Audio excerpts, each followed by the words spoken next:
آگے ہم پڑھتے ہیں اہدنا الصراط المستقیم. اہدنا، اہدی، یہ دو لفظ بن جائیں گے. یہ ایک علیحدہ لفظ ہے اہدی، اس کا مطلب ہدایت دینا. نون الف نا آ گیا، اس کا مطلب ہے ہمیں. اہدنا الصراط المستقیم، نون الف نا آ گیا کہ اہدنا ہمیں دکھا دو. نون الف نا، نون الف نا کا مطلب کیا ہوگا؟ ہماری یا ہمیں. اہدنا کا مطلب، اہدی کا مطلب رہنمائی فرمانا بھی ہے. اہدی کا مطلب ہوتا ہے سیدھا راستہ دکھانا بھی ہوتا ہے. یہ سارے معنی ہیں. اہدنا ہدایت دینا، رہنمائی فرمانا، سیدھا راستہ دکھانا، یہ اہدی کا مطلب ہوتا ہے. صراط کہتے ہیں راستے کو، مستقیم کہتے ہیں سیدھا، بالکل جو سیدھا راستہ ہوگا ہم مستقیم کہیں گے. تو اہدنا الصراط المستقیم. اب یہ بندہ اپنے مقصد طرف آ گیا ہے. شروع میں اللہ کی تعریف کی، الحمدللہ رب العالمین مالک یوم الدین. آگے جو سے ایاک نعبد و ایاک نستعین الرحمن الرحیم. یہ ساری تعریفیں کرنے کے بعد فقیر جو بھی ہوتا ہے جب در پہ آتا ہے تو سب سے پہلے تعریفیں کرتا ہے. تعریف کرنے کے بعد پھر وہ اپنا مقصد ظاہر کرتا ہے کہ میں کس لیے آیا ہوں، کیا مانگنے آیا ہوں. تو اب بندے نے اپنی تعریفیں اللہ کے دربار میں کی. اب بندہ اپنا مقصد ظاہر کر رہا ہے کہ میرا آنے کا مقصد کیا ہے. اہدنا الصراط المستقیم، یا اللہ مجھے سیدھا راستہ دکھا دے. سیدھا راستہ دکھا دے. کون سا راستہ؟ جو سیدھا جنت کو جاتا ہو. راستہ سیدھا ہو، منزل تک پہنچنے میں آسانی ہوتی ہے. دنیا سے چلے گا تو منزل کہاں ہے؟ جنت. راستہ ٹیڑھا ہو تو منزل میں جو ہے نا، یہاں پہ جلدی پہنچے گا. سیدھا راستہ ہو تو بہت دیر لگے گی.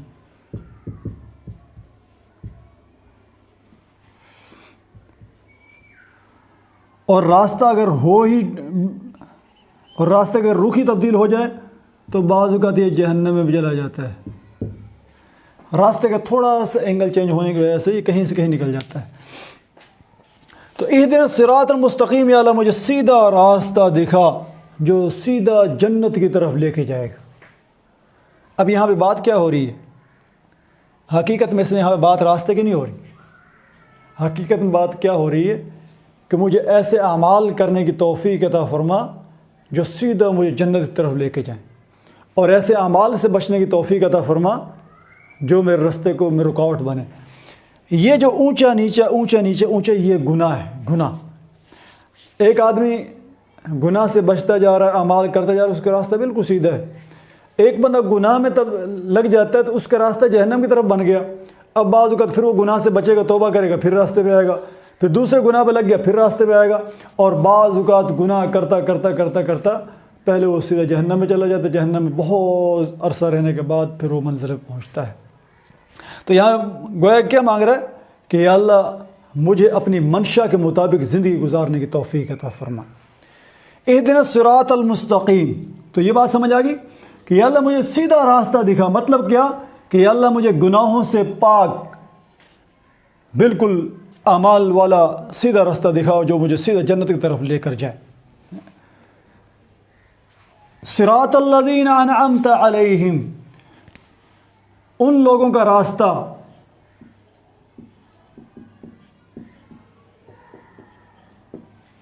انعمت علیہم، جن پر انعام ہوا،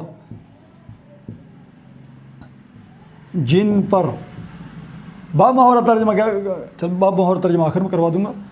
تو صراط الذین انعمت علیہم، جن پر آپ کا انعام ہوا. اب دوبارہ اس کی طرف آتا ہوں.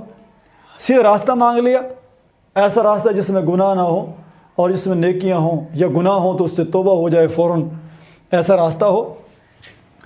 انعمت علیہم، انعام نعمت سے نکلا ہے.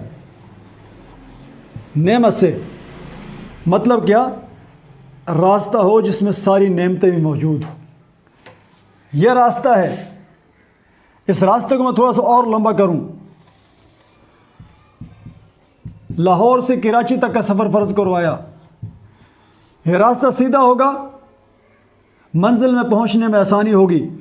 راستے میں موڑ ہوں گے، راستے میں کھڈے ہوں گے، راستہ ٹوٹا ہوا ہوگا. یہ راستے میں یعنی گڑھے ہوں گے، راستے میں یہ راستہ ٹوٹا ہوا ہوگا تو منزل میں پہنچنے میں دقت ہوگی. تو راستہ میرا سیدھا ہو. نمبر 2، اس راستے پہ مجھے تیل کی ضرورت پڑے گی، پیٹرول پمپ بھی ہو. اس راستے میں مجھے بھوک لگے گی، ہوٹل بھی ہو. پیاس لگے گی، پانی کا انتظام بھی ہو. اور تھکاوٹ ہوگی، آرام کے لیے جو ہے نا مسافر خانے بھی ہوں.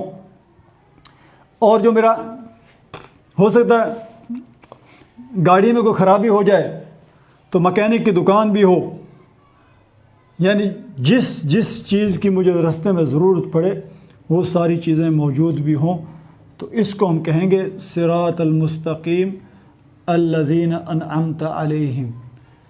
یعنی مانگ کیا رہا ہے کہ یا اللہ مجھے ایسا راستے پہ چلا دے کہ میں نیک اعمال کرتا رہوں، گناہوں سے بچتا رہوں. اگر گناہ ہو جائے تو ان سے توبہ بھی کر لوں.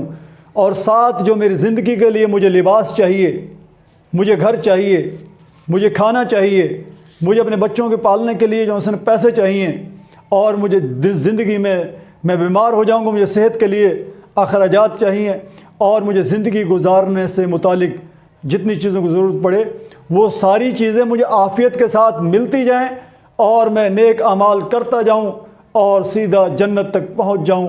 یہ چیز بندے نے اس آیت کے اندر مانگ لی، جو کہ اس چیز کو مانگنے کے لیے بہت تعریفیں اللہ تعالیٰ نے کی بندے نے.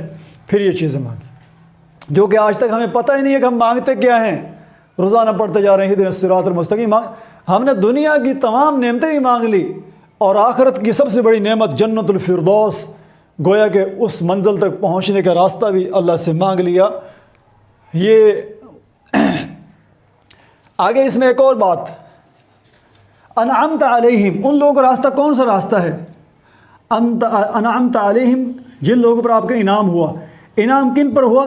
قرآن پاک میں اللہ نے فرمایا اولئک الذین انعم اللہ علیہم من النبیین والصدیقین والشہداء والصالحین.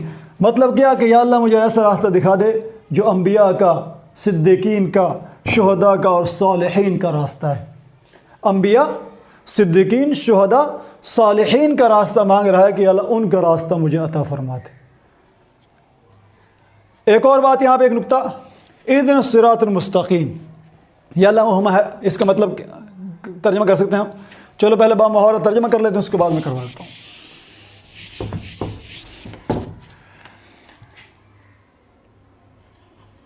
ہمیں سیدھا راستہ دکھا.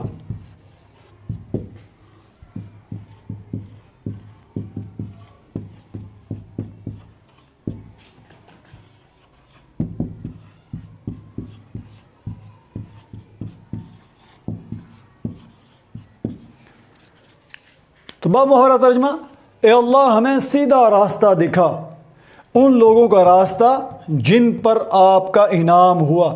انعام میں نے بتا دیا کن پر ہوا. اب یہاں پہ میں یہی ترجمہ کر سکتے ہیں کہ اے اللہ ہمیں ہدایت عطا فرما، یہ بھی ترجمہ کر سکتے ہیں اہدنا الصراط المستقیم. یہاں بھی یہ ترجمہ کر سکتے ہیں کہ اللہ ہمیں سیدھے راستے کی طرف رہنمائی ہماری فرما، یہ بھی ترجمہ کر سکتے ہیں. اب یہاں پہ ہدایت اللہ تعالیٰ سے مانگ رہے ہیں. ایک سوال پیدا ہوتا ہے کہ نبی پڑھتا ہے وہ بھی پڑھتا ہے اہدنا الصراط المستقیم، صحابیوں نے پڑھا اہدنا الصراط المستقیم، جو اولیاء اللہ ہیں، ولی ہیں، وہ بھی صراط المستقیم پڑھ رہے ہیں، اور ایک عام گنہگار سا مسلمان جو نماز پڑھتا ہے وہ بھی اہدنا الصراط المستقیم پڑھتا ہے. عام سا مسلمان بھی ہدایت مانگ رہا ہے، اور نبی جو ہدایت کے اعلیٰ پیمانے پر ہوتے ہیں وہ بھی ہدایت مانگ رہے ہیں. تو یہ وجہ کیا ہے کہ سارے ایک ہی دعائیں مانگتے جا رہے ہیں؟ نبیوں کو تو ہدایت ملی ہوئی ہے، ان کو تو اس سے اوپر چیز مانگنی چاہیے. تو اس سوال کا جواب یہ ہے کہ اس ہدایت کا کوئی حدود نہیں. یہ ہدایت ہے اس کی حدود نہیں ہے، یہ حدود سے پاک ہے۔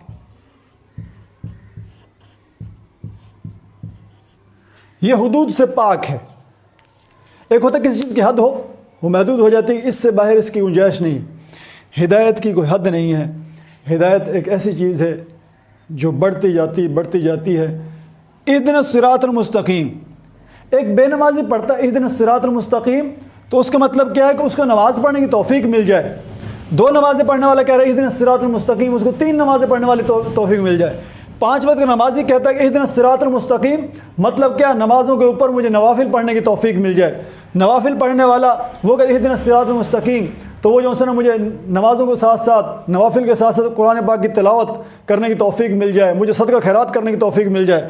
سخی آدمی، حاجی آدمی عالم مانگ رہا ہے اہدنا الصراط المستقیم، تو مجھے علم اور زیادہ حاصل کرنے کی توفیق مل جائے، مجھے اور اعمال کرنے کی توفیق مل جائے، مجھے جو ہے اور نعمتیں اور جو ہے اور صدقہ خیرات کرنے کی توفیق مل جائے۔ نبی مانگ رہا ہے اہدنا الصراط المستقیم، تو مطلب کیا کہ میرا ایمان میں اضافہ اور میرے اعمال میں اضافہ، میری جو امت کے لیے جو فکر ہے، میری جو امت کے لیے دعوت کی جو محنت ہے، اس محنت میں اضافہ ہوتا جائے۔ تو اس ہدایت کی کوئی حدود نہیں ہے۔ جو جس مقام پہ آدمی کھڑا ہے اس سے آگے کی مانگ رہا کہ یا اللہ اس سے بھی مزید مجھے توفیق عطا فرما۔ تو گویا کہ 5 وقت نمازی اس کو مانگ رہا ہے، تو وہ یہ کہہ رہا ہے کہ یا اللہ مجھے نمازوں کے علاوہ نوافل کی اور بہت زیادہ چیزوں کی توفیق عطا فرما۔ تو انعمت علیہم، ان لوگوں کو راستہ عطا فرما جن پر آپ کا انعام ہوا۔ انعام کن پہ ہوا؟ آگے کہتا ہے